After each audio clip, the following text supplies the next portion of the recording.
Once I started doing some business and really was starting to get a little bit successful, I learned very quickly I needed to have two things. One, I needed to have time away from the office, and number two, I needed staff to help me.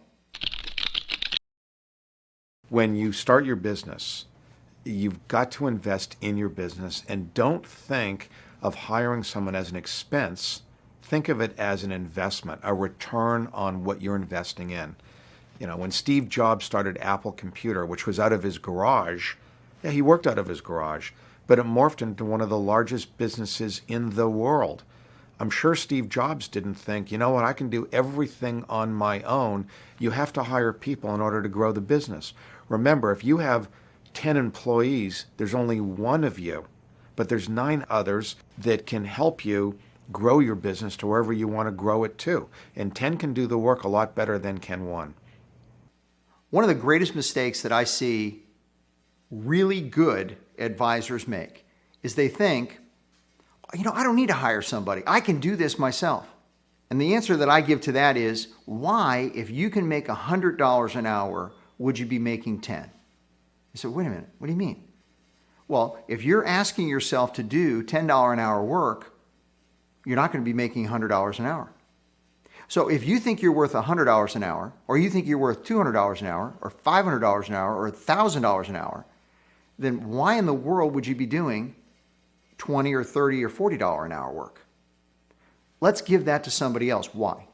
Because if you're able to spend most of your time making $100, $200, $300, $400, $1,000 an hour, and you have somebody else over here doing the work that you can pay someone else to do for, say, $30 an hour, that's just leverage.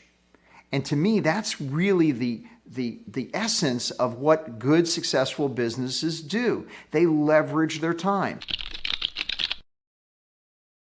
I think the first thing you need to do is identify what you can pay someone else to do. People that start in our business that have a little bit of success or a lot of success think they're good at everything. And that is not necessarily the case. People have certain skill sets that they bring to the business world where they're better than you might be. For example, I was pretty good at making phone calls, but I delegate that now to someone in my office who makes all those meetings for me. My biggest weakness is I just don't have a lot of patience, but I have other people that do. So by delegating things to them that I know that I'm not strong at, they're very good at it. And so you've got to be able to delegate to people where you don't have that strength that'll help you grow your business to the next level. When we first start in this business, you have to do everything. You have to be the chief cook and you have to be the bottle washer. But sooner or later, you realize there are certain things that you do well, and then there are certain things that you really don't do well. I'm doing just as much work as I always did. The difference is I'm really doing it in the areas that I'm really good at. In the insurance/investment business, you are running a business. And maybe you're not super well suited at doing that. Maybe that's not one of your strengths. If it isn't, and you can readily admit that, then you need to hire an office manager or someone that is very good at that skill set, because it's only going to make you better in the long run. It's a team process. It's not just me doing everything. The best advice I could give to a newer agent is invest in yourself.